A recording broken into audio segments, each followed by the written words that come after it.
She's married to one of the top fitness coaches in the game, and she's stepping in to take over his sales calls. She's never taken a sales call before, but by the end of this call, she knows exactly how to run one from beginning to end like a pro. My name is Sami Meibar, and I've built sales teams that have generated over $40 million in sales. And in this live lesson, I'm going to give her the exact framework we use to close without pressure, without sounding scripted, and without needing years and years of experience. Let's dive in. Hi. How's it going? Good. How are you? I'm excited, to be honest with you. Well, that's good. Are you just as excited? Yeah, I'm interested to see, the technique, the skill that goes into it. Yes. Well, so the good news is it sounds like for the most part you have a good understanding of to how sales works in general.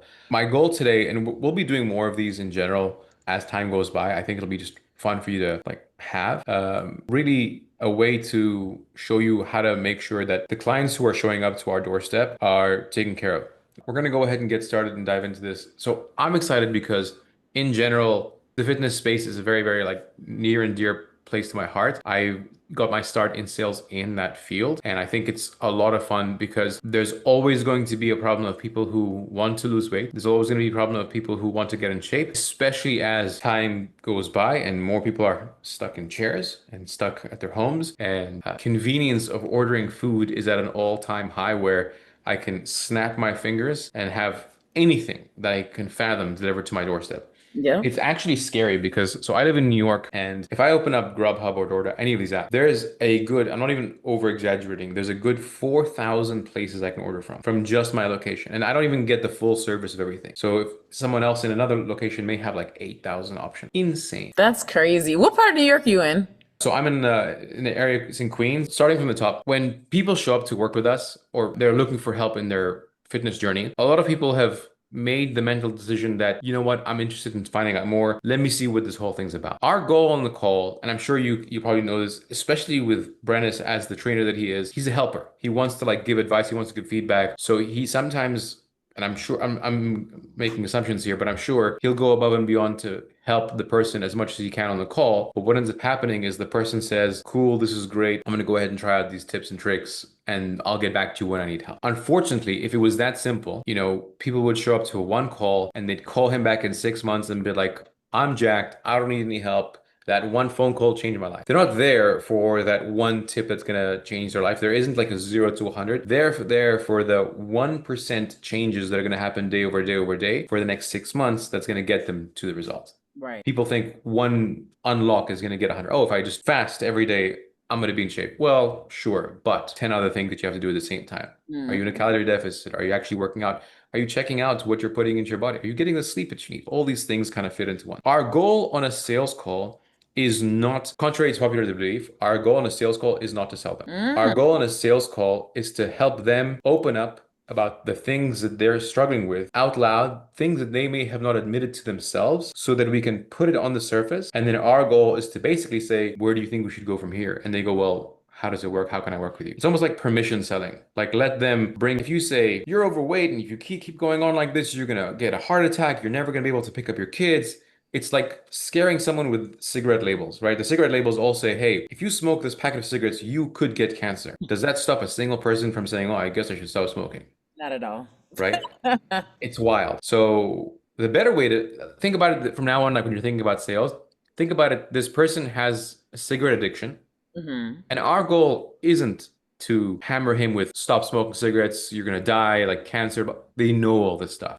But what we kind of need to do is kind of align ourselves with where they're coming from so that we can see, hey, what is their goal? So we can align with that. There's a really good book by a guy called Tom Walker, and he talks about this. I forgot the name of the book, sitting on my desk somewhere. In short, he had a nephew that really, really hated broccoli. And he was obsessed with the only food that he would eat was rice, rice, rice, rice, rice. So they tried saying, hey, you need to eat your veggies so you can get strong. No. Hey, if you eat your veggies, you're going to get dessert. No. Hey, rice is horrible for you. Veggies, no, nothing. And you have kids, so you understand. When we try to convince them? Absolutely not. So instead, rather than just going ahead and saying, I'm going to go ahead and convince this kid that he needs to eat broccoli or for whatever reason, they said, well, he noticed that him and his brother were racing around the house after dinner and he kept on losing against his older brother. So he asked him, he's like, hey, is your goal to beat your brother in a race? And he's like, yeah, I want this so bad. And he's like, what if I told you that something that you're doing is actually slowing you down? And this kid was like, whoa, what do you mean?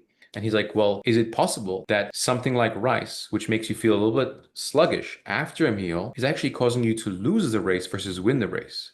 Goes, whoa, my mind shift has been like completely like unraveled. And he goes, what if we could give you a secret advantage so that you could beat your brother? And this kid was like, oh my God, I'm in wide-eyed. And he goes, let's skip the rice for one dinner. Let your brother load up on the carbs. Let him get slow. You eat the broccoli. Give your body the nutrients that it needs. We'll crush this race. And this kid like scarfed down just broccoli, didn't touch the rice, was like excited at the edge. And then when they ran and they raced, like I think the older brother obviously like kind of like, let him win.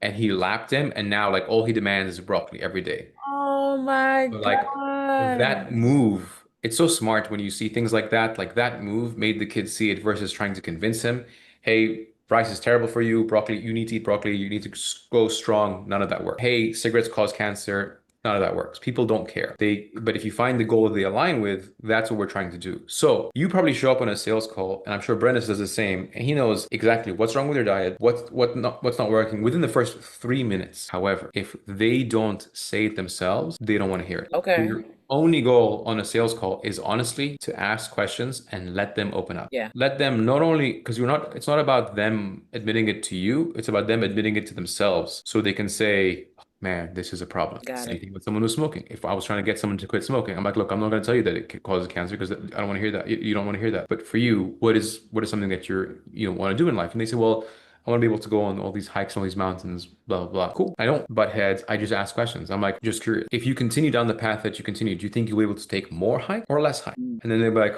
well, probably less hikes. I'm like, okay. Is that something that you're willing to settle for? And they'll be like, well, no. And I'm like, just curious. Is the habit of having a cigarette every hour worth more to you than going on these hikes on whenever you're on vacation with your wife or whatever they told me? And then they start saying, well, no. I'm like, well, do you feel like you're ready to give this up, or do you want to just continue down the path and take less hike? And then usually on a sales call, when someone gets that level, they go, you're right. Whenever you hear someone sigh on a sales call, it means they've made like that breakthrough realization. It's my favorite part of the sales call, when you speak to someone and you're truly just asking questions and then they just it's not even a sigh of relief, it's a sigh of realization. Like they've just accepted what they've said. Yeah, because I've done it.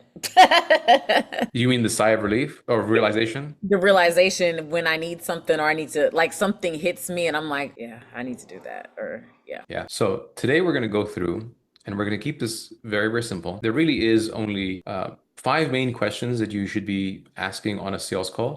So we're just going to call this, will be intro to sales. Most people get on sales calls and they ask them like a couple questions. They try to beat around the bush, become friends, spend 10, 15 minutes becoming like, this is the typical structure. 10 minutes friendly, 2 minutes asking about them, 20 minutes pitching them, and then 15 minutes trying to beg for that credit card. Yeah. Right? Happens way more than we like to admit. It happens a ton. Hopefully this is better for you to see. What we want to shift to, instead of doing any of this, is honestly, we only need like 1 or 2 minutes report. Just quick little intro, how's it going? And then ideally, we want to transition into a conversation of what I like to call a knot, which means appreciate you being here. Naturally, you're going to have a bunch of questions for me. Of course, I'm going to have a bunch of questions for you. Typically, what I find works best if I get there. So it's a very simple sentence. Appreciate you being here. Naturally, you're going to have a bunch of questions for me. Of course, I'm going to have a bunch of questions for you. Typically, what I find works best is if I get a better understanding as to where you're at, what's working and what's not working. That way I can figure out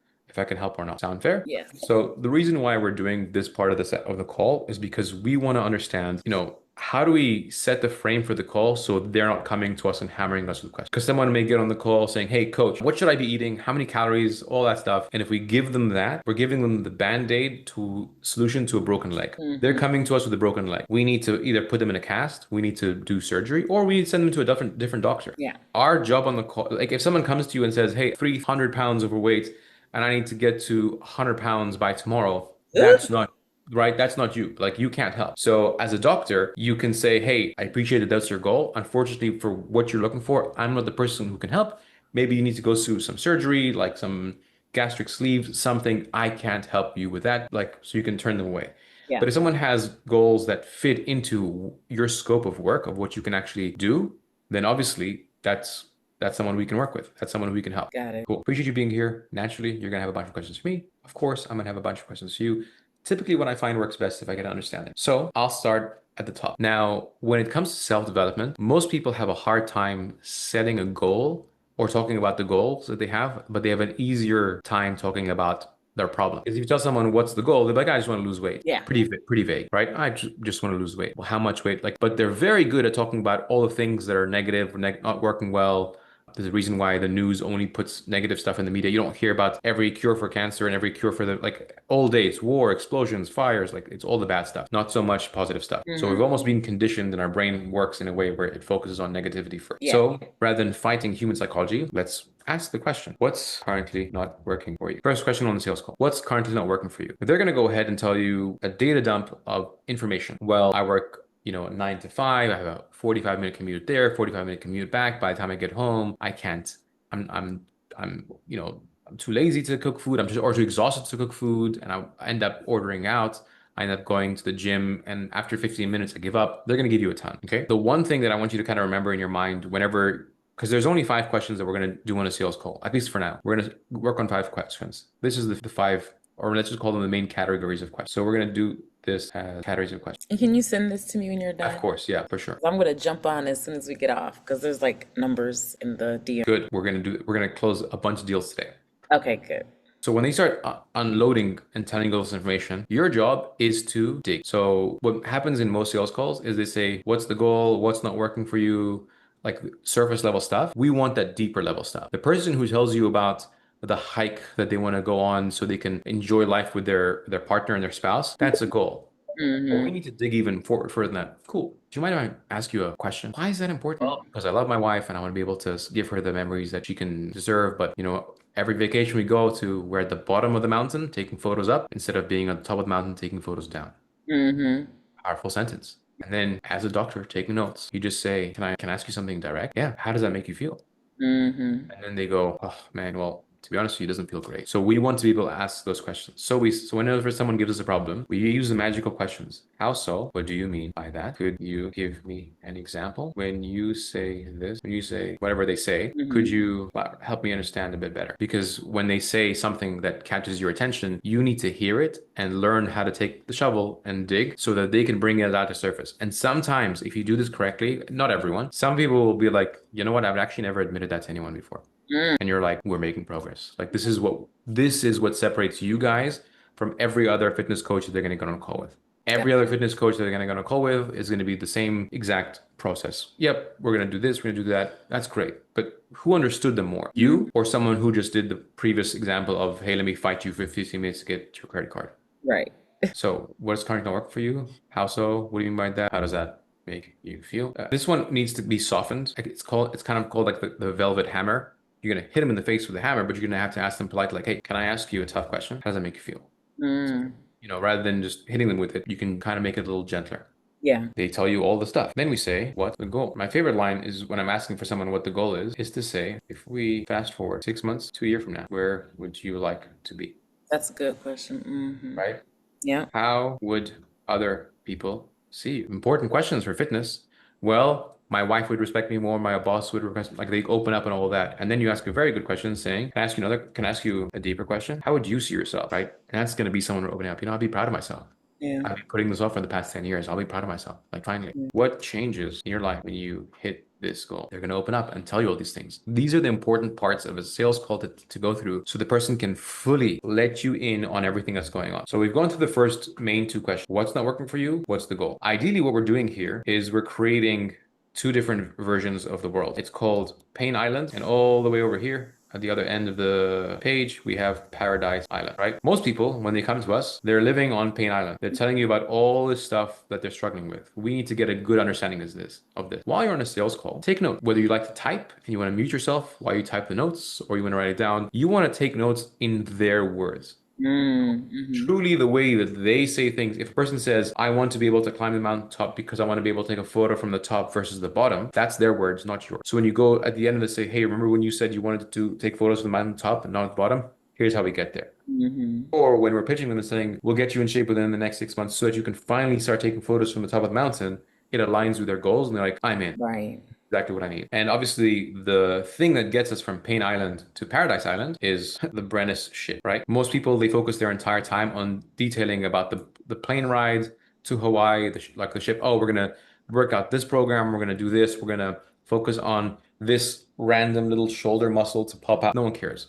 Help me Mm-hmm. get in shape. Yes, that's it. So this is the thing that we actually focus on the least when we're telling people about it. We just need to make the separation between this, and all they care about is we're in your corner, we got you. That's it. So those are the questions. What's the current not working for you? What's the goal? What have you tried? We want to know what else have they tried to do?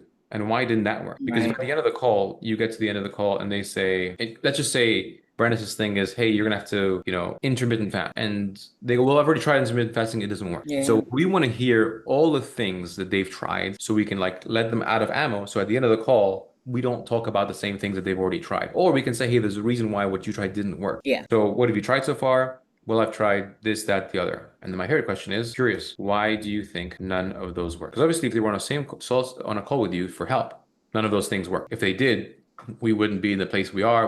They wouldn't be on the phone with you. They wouldn't be reaching out to the DMs and asking for help. Why do you Exactly. think none of those work? They're going to go ahead and tell you all the reasons why it didn't work. So I promised you 5 questions. We're on number 3. This one is obviously small. You can also say, what else did you try? When they tell you one thing, of course, they probably tried something else. They didn't just stop at one, but we want to hear it all. Why not? Here's the Mm-hmm. 4th question. The urgency of it. How many people have you spoken to who said, well, you know what, this sounds great, but I'm about to go on vacation with my family. It's about to be Thanksgiving. There's going to be Christmas coming. Let me start January 1st. January 1st, blah, blah, blah. Yep. Everyone thinks magically the calendar January 1st changes and the whole world just is lined up in their favor.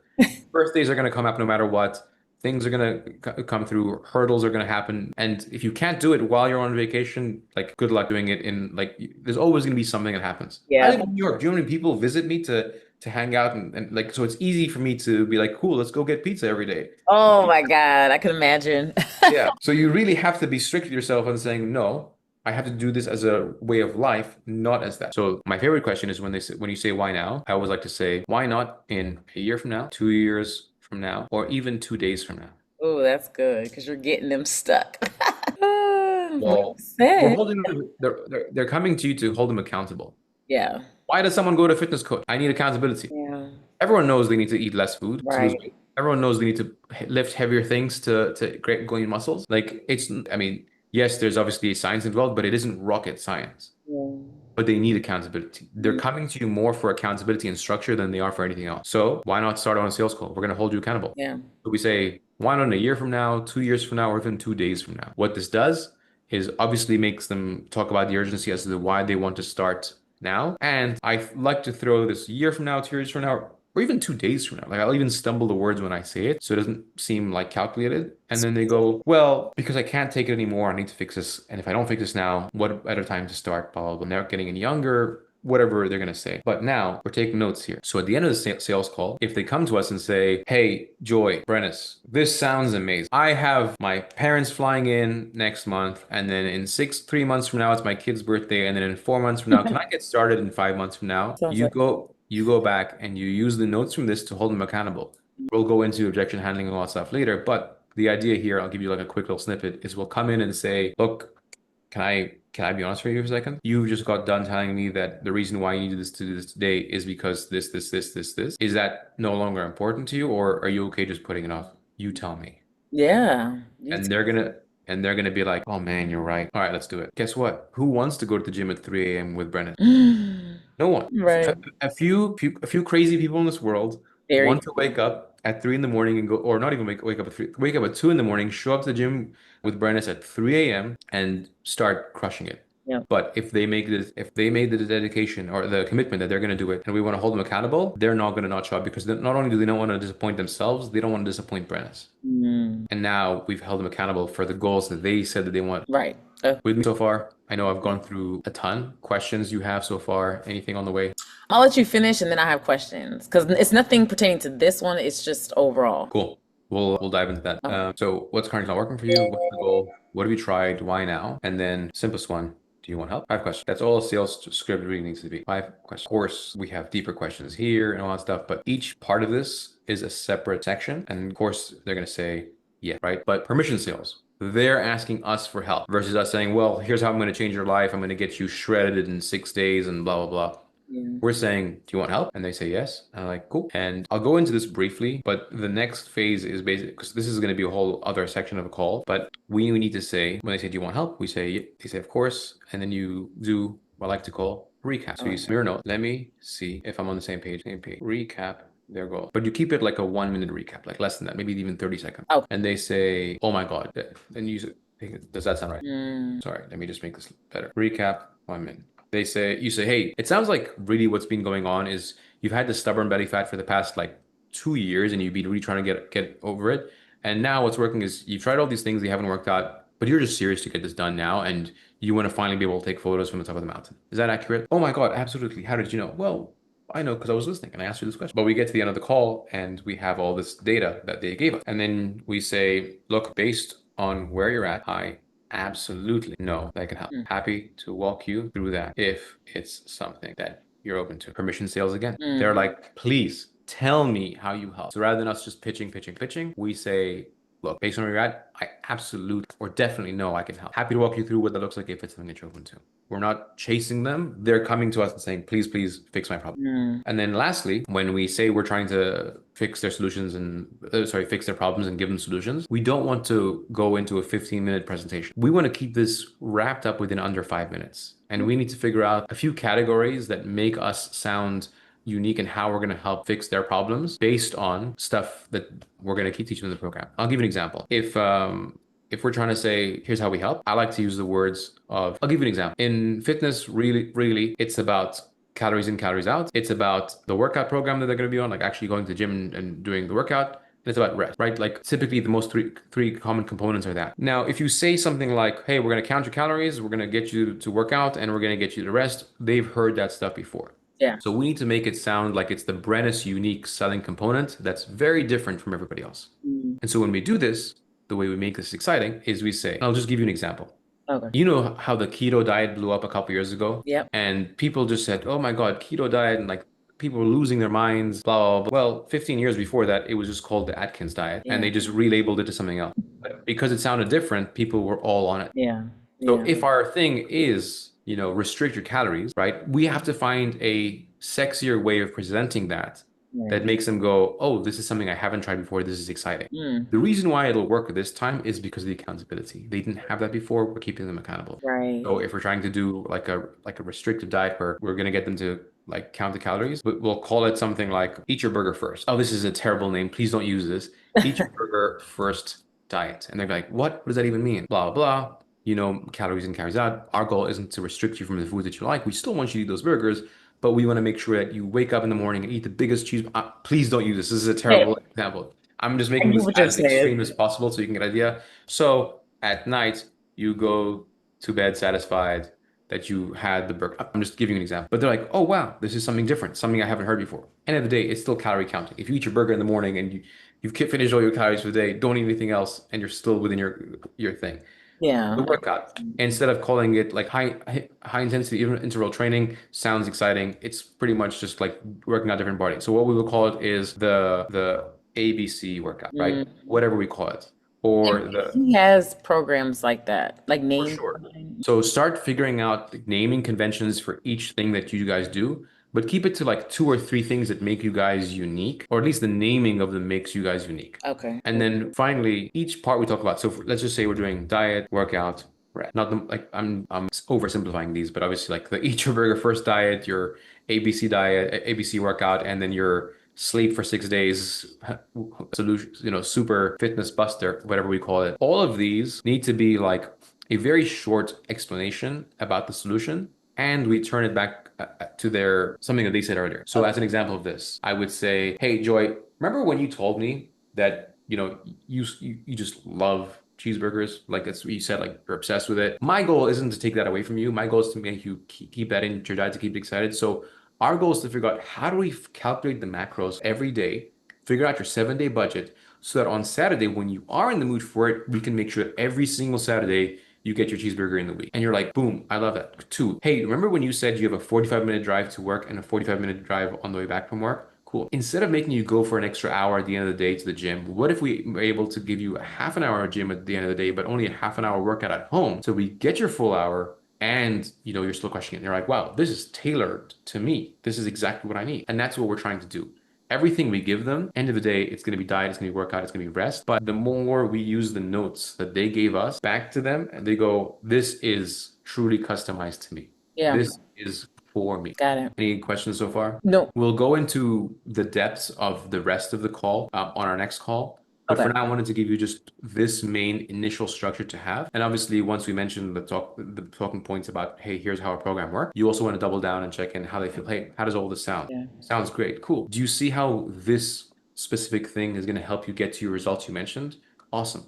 Feeling good about this so far? Like, we want to ask them those questions so that when they're talking about it, they're just like, yes, I absolutely see it. I'm excited. Like, hey, remember when you said you like those cheeseburgers? Well, terrible example. I keep using it. Do you see how we're going to be able to help you get in shape while not taking away the things that you enjoy? Cool. Awesome. Feeling good about this so far? Absolutely. What's the next thing? Let's keep talking. Once we show them all this stuff, we want to see how they feel. Hey, curious. How does all this sound like on, I don't know, scale of 1 to 10, 1 being like, I hate this, get the hell out of my face, I don't want to talk to you again, 10 being like, this is the best thing and I'm finally going to get into shape. Where do you stand?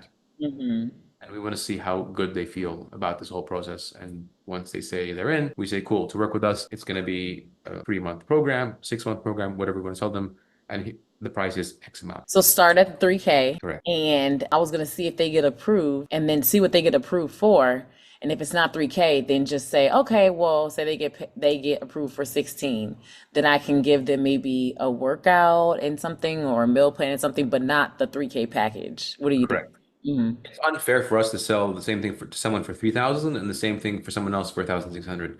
Morally, you wouldn't feel right about doing it. You can have another tier of something where one has access to Brennus and one doesn't. You do, yep. Something Hmm. like that. Yeah. But yes, we'll see what people get approved for. We see what they're able to do. Ideally, the more we start targeting the right audience and start speaking to those people, this should be more of an afterthought.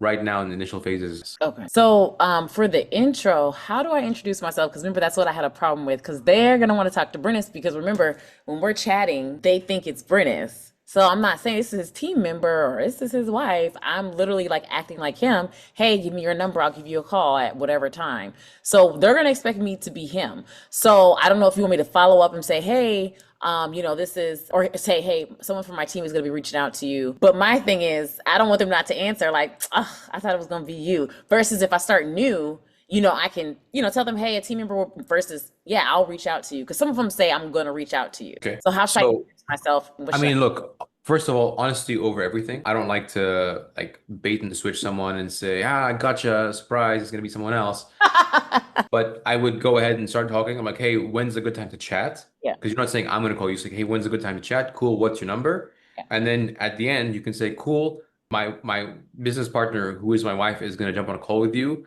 I'm running around doing a million things as you can imagine. Like I'm in between training sessions. So she'll give you a call at that time. Okay. And then obviously he has to hype you up and say she's great. She's literally like the whole the brains, the muscles, the operations behind the business, all that. Okay. And then I can say like after you guys speak, then we can connect or then we can get you started and I'll be able to get you on the right path or something reassure them that once they purchase, you're going to be able then to have access to me. Sure. I mean, that can also be done on the call, right? So Yeah, on the that's why, call, yeah. yeah, absolutely. It's like, yeah, so you're going to be working with Brennis. You're going to get started this day. Here's how it's going to work. Like, bro, and that's more so in like another call. Me and you will go over Okay. like second half of this call. We did probably like 3/4 of the call. There's like that little bit at the end that I want to like go over separately. Okay. But this is pretty much it. Hey, we're trying to get understanding of them. What's not working? What's the goal? What have you tried? Why now? Do you want help? Here's how we work, customized to you. Remember when you said this? This is why this. Remember when you said this? This is why this. And then they get really excited and they're like, cool. The way it works is you'll be working with Brennis for this much time. He'll be your direct coach. And for that, it's an investment of X dollars. Got it. And they say, cool, I'm in, I'm excited. Awesome. So what I'm going to do is I'm going to onboard you. We're going to go ahead and get you scheduled for your first call with Brennis, blah, blah, blah, blah. And there we go. Got it. Okay. Yeah, I'm clear. So I'm gonna try that. I have an appointment at 12:30, but when I get back home, I'm gonna jump on all these calls. I'm going to send you over the recap sheet that I just, or the sheet that I just created for you guys to kind of get the ball rolling. Just use it. Think about when you're on a sales call, the reason why we ask these questions, by the way, is because we want someone to uncover and almost show us the entire house. So here's the best way I'm going to give you as an example. When you go to someone's house, they say, or someone comes to your house, you say, hey, here's the kitchen. You show them the entire kitchen. Then you say, here's the living room. You show them the entire living room. Then you say, hey, here's the master bedroom. You show them the master bedroom. The problem with most people on most sales calls is they jump around from question to question. So they say, here's the kitchen, now to the living room, now back to the kitchen, now back to the master bedroom, now back to the kitchen, now back to the first bathroom. And it's so all over the place. When you show someone one room, show them the whole room. Here's the cabinets. Here's how these drawers open. Show them the room. That's why when you say, what's the goal? We don't go, what's the goal? What's not working? By the way, why is this goal important to you? Hey, why now? Hey, remember that goal you mentioned? We don't want to bounce around. Yeah. We want it to be structured. Yeah. Another good example is when someone comes to a sales call, they're coming with a deck of cards. It's a mess. They have all their cards all over the place, upside down. They're on the floor. They're asking you to help pick them up so you can organize it to them: ace to king, diamonds, spades, clubs, and hearts. And then you say, hey, are these the cards that you dropped? And they go, yes, that's it. That's the whole structure of a sales call. Oh, got it. Ready to kick ass? Yes. I wish I could start now, but I don't want to risk it and they end up talking long and then I miss my appointment. So, but No, yeah, no, you're good. You're good. I'm ready and I'm excited. I can't wait to come back home and jump on the calls and just try it. And I'll definitely let you know how it goes. Please do. I'll send this over to you now. So much. This is very helpful and I'm excited. So I'll let you know. Let's crush it. Yes. Take care, Joy. Okay, you too. Bye.